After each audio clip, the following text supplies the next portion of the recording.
Welcome to today's experience training. Today, under exceptionals, we're going to talk about fire burns up.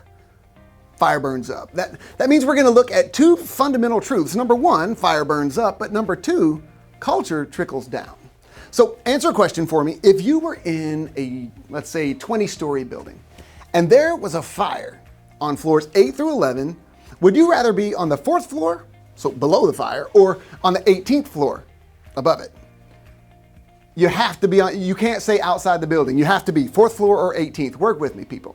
If you said above it, you chose wrong. Why? Because fire burns up. You see, in this particular case, what's true in physics is also true in business.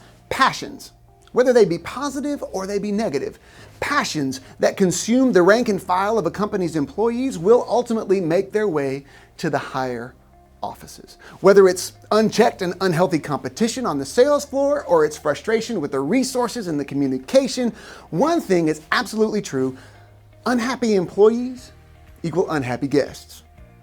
Unhappy guests equals unhappy leadership. The cycle begins with unhappy employees, but it can end in one of two ways.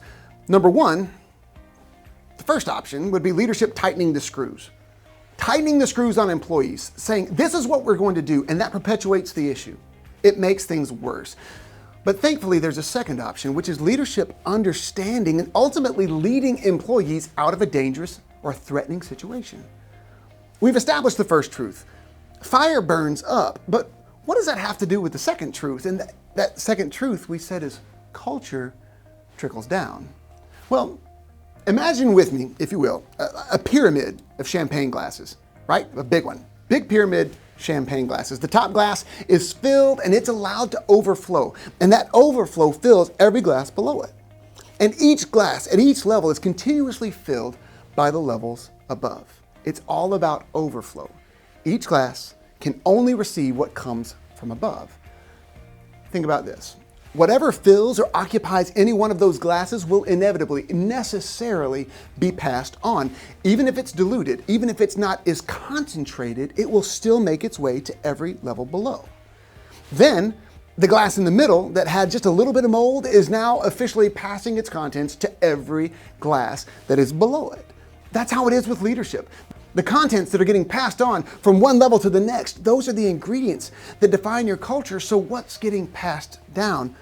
What puts out or fuels the fires which may rage on the lower levels will be the culture which is established and passed down from the highest levels.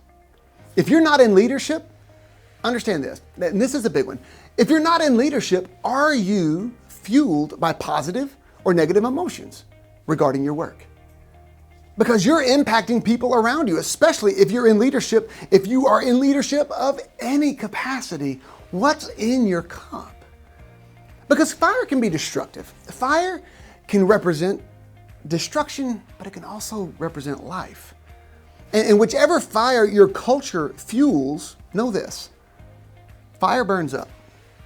And if you let it, it will consume you.